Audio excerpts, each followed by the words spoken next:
ನಮಸ್ಕಾರ, ಶುಭೋದಯ. ಪ್ರೀತಿಯ ವೀಕ್ಷಕರೆಲ್ಲರಿಗೂ ಸಂಕಲ್ಪ ಸುದ್ದಿ ಕಾರ್ಯಕ್ರಮಕ್ಕೆ ಆತ್ಮೀಯ ಪ್ರೀತಿಯ ಸ್ವಾಗತ ಹೇಳ್ತಾ ಇರೋದು ನಾನು Anusha. So first time channel ವೀಕ್ಷಿಸ್ತಿದ್ದೀರಾ ಅಂದರೆ ಈಗಲೇ ಚಾನಲ್ನ ಸಬ್ಸ್ಕ್ರೈಬ್ ಮಾಡಿ, ನಮ್ಮ ವೀಡಿಯೋಸ್ನ ಲೈಕ್ ಮಾಡಿ. ಇನ್ನೂ ಕೂಡ ನೀವು ಅಕ್ಷರ ವೃಕ್ಷವನ್ನ ಬರ್ಮಾಡ್ಕೊಂಡಿಲ್ಲ ಅಂತಂದರೆ ಸ್ಕ್ರೀನ್ ಮೇಲೆ ಸಂಖ್ಯೆಗಳು ಬರ್ತಾ ಇದೆ. ನಿಮ್ಮ ಜೀವನದಲ್ಲಿ ಯಾವುದೇ ರೀತಿಯಾಗಿರುವಂಥ ಸಮಸ್ಯೆಗಳು, ತೊಂದರೆಗಳು, ಕಷ್ಟಗಳು ಎಲ್ಲ ರೀತಿ ಪರಿಹಾರ ಮಾಡ್ಕೊಂಡಿದ್ದೀವಿ. ಆದರೂ ಕೂಡ ಸಮಸ್ಯೆಯಿಂದ ಹೊರಗಡೆ ಬರೋಕ್ಕಾಗ್ತಿಲ್ಲ ಅಂತಂದರೆ ಖಂಡಿತವಾಗ್ಲೂ ಚಿಂತೆ ಮಾಡಬೇಡಿ. ನೀವು ಮಾಡಬೇಕಾಗಿರುವಂಥ ಕೆಲಸ ಇಷ್ಟೇ. ಇವತ್ತೇ ಈಗಲೇ ನೀವು ಅಕ್ಷರ ವೃಕ್ಷವನ್ನ ಬರ್ಮಾಡ್ಕೊಳ್ಬೋದು. ಈಗ ಆಲ್ರೆಡಿ ಸಾಕಷ್ಟು ಜನ ಅಕ್ಷರ ವೃಕ್ಷವನ್ನ ಬರ್ಮಾಡ್ಕೊಂಡು ಜೀವನದಲ್ಲಿ ಒಳಿತನ್ನ ಕಾಣ್ತಾ ಇದ್ದಾರೆ. ಇನ್ನು ಕಾರ್ಯಕ್ರಮದಲ್ಲಿ ನಮಸ್ತಲಿದ್ದಾರೆ ಸ್ಪಿರಿಚುವಲ್ ಗುರು ಡಾಕ್ಟರ್ ವಿಷ್ಣುದತ್ತ ಗುರುಜಿಯವರು. ಬನ್ನಿ ಗುರುಗಳನ್ನ ಕಾರ್ಯಕ್ರಮಕ್ಕೆ ಸ್ವಾಗತಿಸೋಣ.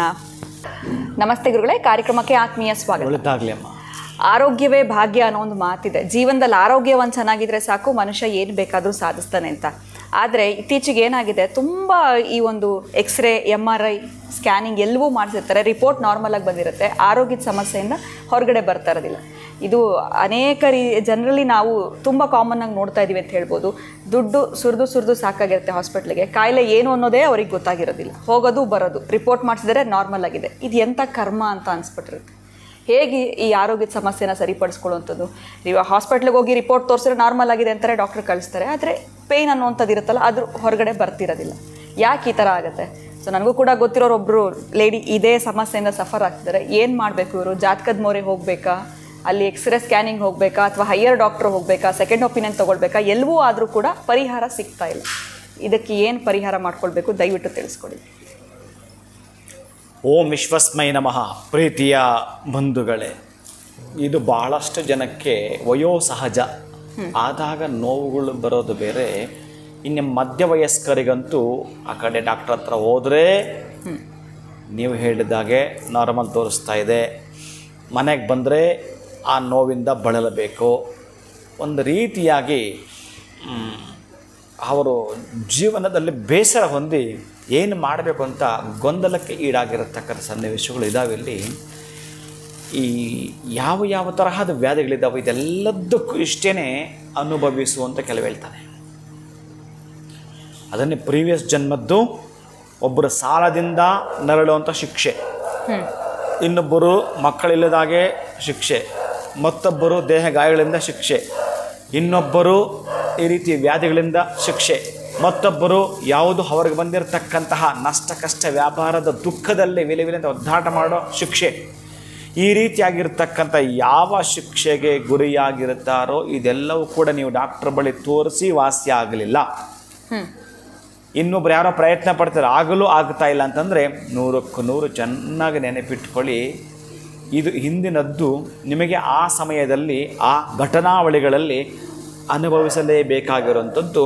ಉಪಶಮನ ಮಾಡಿಕೊಂಡು ಶೀಘ್ರವಾಗಿ ಅದರಿಂದ ಹೊರಗಡೆ ಬರಲಿಕ್ಕೆ ಬೇಕಾದಷ್ಟು ದಾರಿಗಳಿವೆ. ಹಾಗೆ ಹಿಂದಿನ ಕರ್ಮ ಸವಿಯುವುದಾದರೂ ಹೇಗೆ? ಈಗ ತುಂಬ ಚೆನ್ನಾಗಿ ಯಾರೋ ದೊಡ್ಡ ಮಟ್ಟದ ಲ್ಯಾವಿಶ್ ಲೈಫ್ ಲೀಡ್ ಮಾಡ್ತಾ ಇದ್ದ, ಅವರು ಪಡೆದುಕೊಂಡ್ಬಂದಿರೋ ಪುಣ್ಯ ಬ್ಯಾಲೆನ್ಸ್ ಇದೆ, ಖರ್ಚು ಮಾಡ್ತಾ ಇದ್ದಾನೆ.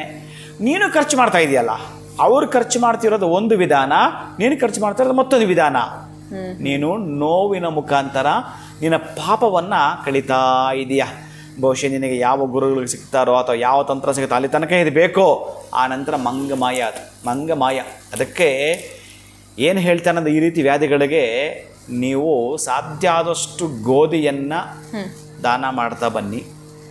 ಸಿಹಿ ಕುಂಬಳಕಾಯಿಯನ್ನಂತೂ ಮರೆಯದೇ ನಿಮಗೆ ತಿಂಗಳಿಗೆ 1 ಬಾರಿ ಅಥವಾ 2 ಬಾರಿ ಗೋಧಿ ಮತ್ತು ಆ ಸಿಹಿ ಕುಂಬಳಕಾಯಿಯನ್ನು ಯಾರಿಗೆ ತುಂಬ ವ್ಯಾಧಿ ಆವರಿಸಿದೆಯೋ, ವೈದ್ಯರ ಬಳಿ ಹೋದರೂ ವಾಸಿ ಆಗದಿರ್ತಕ್ಕಂತಹ ಕಾಯಿಲೆ ಇದೆಯೋ, ಅವರು ಸಿಹಿ ಕುಂಬಳಕಾಯಿಯನ್ನು ಮತ್ತು ಗೋಧಿಯನ್ನು ದಾನ ಮಾಡ್ತೀನಿ ಅಂತಂದರೆ ಬಹುಶಃ 2 ರಿಂದ 3 ಸಲ ಮಾಡೋ ಒಳಗಡೆ ನಿಮಗೆ ಆಶ್ಚರ್ಯ ಕಾದಿರುತ್ತೆ. ಅಷ್ಟು ಅದ್ಭುತವಾಗಿರ್ತವೆ. ಯಾಕಂದರೆ ಆ ನೋವು ಪಡೋರು ಗೊತ್ತಾಗುತ್ತೆ. ಹೌದು, ನೋವಿಲ್ವರ ಅವ್ರೇನು ಕೇಳಿಸ್ಕೊಳ್ಳಲ್ಲ, ಇದನ್ನು ಬಿಡು ನಂದಲ್ಲ, ಇದನ್ನು ನನಗೆ ಸಂಬಂಧಪಟ್ಟಿದ್ದಲ್ಲ ಅಂತ ಪಕ್ಕಕ್ಕೆ ಹೋಗ್ತಾರೆ. ನೋವಿರೋ ಅಂಥವರು, ವೈದ್ಯರ ಬಳಿ ಹೋಗಿಯೂ ಆಗದೇ ಇರೋವಂಥವ್ರು, ಅರೆ ನನ್ನ ಗತಿ ಏನಿನ್ನ, ನಾನು ಇನ್ನೂ ಏನೋ ಮಾಡಬೇಕಾಗಿದ್ದು ಬೇಕಾದಷ್ಟು ಇದೆಯಲ್ಲ, ಈ ಸ್ಥಿತಿ ತಲುಪಿದ್ದವರು ಗೋಧಿಯನ್ನು ಸಿಹಿ ಕುಂಬಳವನ್ನು ದಾನ ಮಾಡ್ತಾ ಬನ್ನಿ. ನಿಮಗೇನಾದರೂ ನೀವು ಹುಟ್ಟಿರೋ ನಕ್ಷತ್ರ ಗೊತ್ತಿದೆ, ನೀವು ಹುಟ್ಟಿರೋ ವಾರವಾದರೂ ಕನಿಷ್ಠ ಪಕ್ಷ ಆ ವಾರದಲ್ಲಾದರೂ ಮಾಡಿಕೊಳ್ಳಿ, ಅಮಾವಾಸ್ಯೆಗಾದರೂ ಮಾಡಿಕೊಳ್ಳಿ, ಪೌರ್ಣಿಮೆಗಾದರೂ ಮಾಡಿಕೊಳ್ಳಿ. ಎಂತಹ ವ್ಯಾಧಿ ಬಂದಿದ್ದರೂ ಕೂಡ ಶಮನ ಆಗಬೇಕು ಅಂತಂದರೆ ಅದರ ಜೊತೆಗೆ ಒಂದು ವಿಷ್ಣು ಸಹಸ್ರನಾಮದ ಪುಸ್ತಕ ದಾನ ಮಾಡ್ಕೊಳ್ತೀನಿ ಅಂತಂದರೆ ಅದ್ಭುತವಾಗಿ ಆಶ್ಚರ್ಯಕ್ಕಾದಿರುತ್ತೆ. ಇಷ್ಟನ್ನು ದಾನ ಮಾಡುವಂಥವ್ರಿಗೆ ಅದಕ್ಕೆ ಹೇಳ್ತಾನೆ, ಅದೇ ವಿಷ್ಣು ಸಹಸ್ರನಾಮದಲ್ಲಿ ಆರ್ತಾ ವಿಷಣ್ಣ ಶಿಥಿಲಾಶ್ಚ ಭೀತಾ ಘೋರೇಶು ಚ ವ್ಯಾಧಿಷು ವರ್ತಮಾನಾ ಸಂಕೀರ್ತ್ಯ ನಾರಾಯಣ ಶಬ್ದ ಮಾತ್ರಂ ವಿಮುಕ್ತ ದುಃಖ ಸುಖಿನೋ ಭವಂತು ಅಂತ ಹೇಳುತ್ತೆ. ಆರ್ತಾ ವಿಷಣ್ಣ, ಇವನ ಆರ್ತನಾದವನ್ನು ಯಾರೂ ಕೇಳಿಸ್ಕೊಳ್ಳೋರು ಒಬ್ಬ ಗತಿ ಇಲ್ಲ ಅಲ್ಲಿ. ಅಷ್ಟು ನೋವಲ್ಲಿದ್ದೀನಿ. ನನಗೆ ಹಿಂದು ಮುಂದು ಬಂದು ಬಳಗ ಮಕ್ಕಳು ಇದ್ರೆ ನೋಡುತ್ತಾರೆ, ಯಾರೂ ಇಲ್ಲ ನನ್ನ ನೋವನ್ನು ಕೇಳಿಸ್ಕೊಳ್ಳೋರು. ನನ್ನ ಆರ್ತನಾದ ಮುಗಿಲು ಮುಟ್ಟಿದೆ. ಶಿಥಿಲಾಶ್ಚ ಭೀತಾಹ, ಮತ್ತೊಂದು ವಿಧಾನವೋ ನನ್ನ ಈ ಆರ್ಥಿಕವೋ ಶಿಥಿಲ ಆಗಿದೆ. ನನ್ನ ಮನೆ ಶಿಥಿಲವಾಗಿದೆ, ಮನಸ್ಸು ಶಿಥಿಲವಾಗಿದೆ, ನನ್ನ ಬದುಕು ಶಿಥಿಲವಾಗಿದೆ, ಆರೋಗ್ಯ ಮತ್ತಷ್ಟು ಶಿಥಿಲವಾಗಿದೆ. ಘೋರೇಶು ಚ ವ್ಯಾಧಿಷು ವರ್ತಮಾನಾಹ, ಈಗಾಗಲೇ ಬಂದಿರುವಂಥ ವ್ಯಾಧಿ ಘನಘೋರವಾಗಿರುವಂಥ ವ್ಯಾಧಿ, ಇದನ್ನೇ ನಿವಾರಣೆ ಮಾಡಿಕೊಳ್ಳಲಿಕ್ಕೆ ಆಗದೇ ಇರುವಂಥ ಸಂದರ್ಭದಲ್ಲಿ ವರ್ತಮಾನಾಹ, ವರ್ತಮಾನದಲ್ಲಿ ಮತ್ತೊಂದು ಬರ್ತಾ ಇದೆ, ಮತ್ತೊಂದು ವ್ಯಾಧಿ ಕೂಡ ಬರ್ತಾ ಇದೆ. ಸಂಕೀರ್ತ್ಯ ನಾರಾಯಣ ಶಬ್ದ ಮಾತ್ರ ವಿಮುಕ್ತ ದುಃಖ ಸುಖಿನ ಭವಂತು. ಸಂಕೀರ್ತನೆ ಮಾಡ್ತಾ ಬಾ, ನಾರಾಯಣ ನಾರಾಯಣ ನಾರಾಯಣ ನಾರಾಯಣ. ನಿನ್ನ ದುಃಖಕ್ಕೆ ಇತಿಶ್ರೀಡುತ್ತೇನೆ, ನಿನ್ನ ದುಃಖವನ್ನು ವಿಮುಕ್ತಿ ಮಾಡುತ್ತೇನೆ ಅಂತ ನಾರಾಯಣ ಹೇಳಿರ್ತಾನೆ.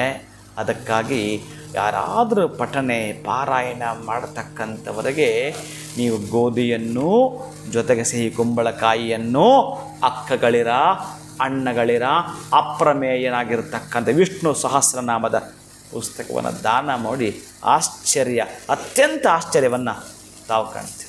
ಖಂಡಿತ ಗುರುಗಳ, ಎಲ್ಲೋ ಒಂದು ಕಡೆ ಈ ಆರೋಗ್ಯದ ಸಮಸ್ಯೆಯನ್ನು ಹೊತ್ತಿರೋರಿಗೆ ಬಹುಶಃ ಈ ವಿಡಿಯೋ ರೀಚ್ ಆಗುತ್ತೆ. ಯಾಕಂದರೆ ಹಲವಾರು ರೀತಿ ಪ್ರಯತ್ನಗಳಂತೂ ಮಾಡಿ ಅವರು ಸೋತು ಹೋಗಿರ್ತಾರೆ. ಈ ದಿನ ಈ ಆಸ್ಪತ್ರೆ, ನೆಕ್ಸ್ಟು ನಾಳೆ, ಅದೇ ಥರ ಸುತ್ತು ಸಾಕಾಗಿರುತ್ತೆ.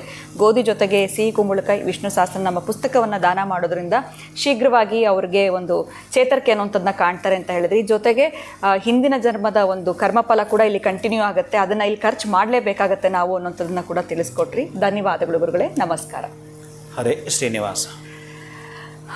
ನಿಮಗೂ ಕೂಡ ಆರೋಗ್ಯದಲ್ಲಿ ಸಾಕಷ್ಟು ಸಮಸ್ಯೆಗಳು ಬರ್ತಾ ಇದೆ. ಎಲ್ಲ ರೀತಿ ಮೆಡಿಕಲ್ ಟೆಸ್ಟ್ಗಳು ಮಾಡಿಸಿದ್ದೀವಿ, ನಾರ್ಮಲ್ ಬರ್ತಿದ್ರು ಕೂಡ ಹೆಲ್ತ್ ಇಶ್ಯೂ ಏನು ಅಂತ ಗೊತ್ತಾಗ್ತಿಲ್ಲ ಅಂತಂದರೆ ಜಸ್ಟ್ ಸಿಂಪಲ್ಲಾಗಿ ನೀವು ಗೋಧಿ ಸಿಹಿ ಕುಂಬಳಕಾಯಿ ವಿಷ್ಣು ಸಹಸ್ರನಾಮ ಪುಸ್ತಕವನ್ನು ನೀವು ದಾನ ಮಾಡೋದ್ರಿಂದ ಖಂಡಿತವಾಗ್ಲೂ ನಿಮ್ಮ ಆರೋಗ್ಯದಲ್ಲಿ ಚೇತರಿಕೆಯನ್ನು ಕಾಣ್ತೀರಾ ಅಂತ ಹೇಳ್ತಾ ವಿಡಿಯೋನ ಮುಗಿಸುವಂತಹ ಸಮಯ ಆಗಿದೆ. ನಮಸ್ಕಾರ.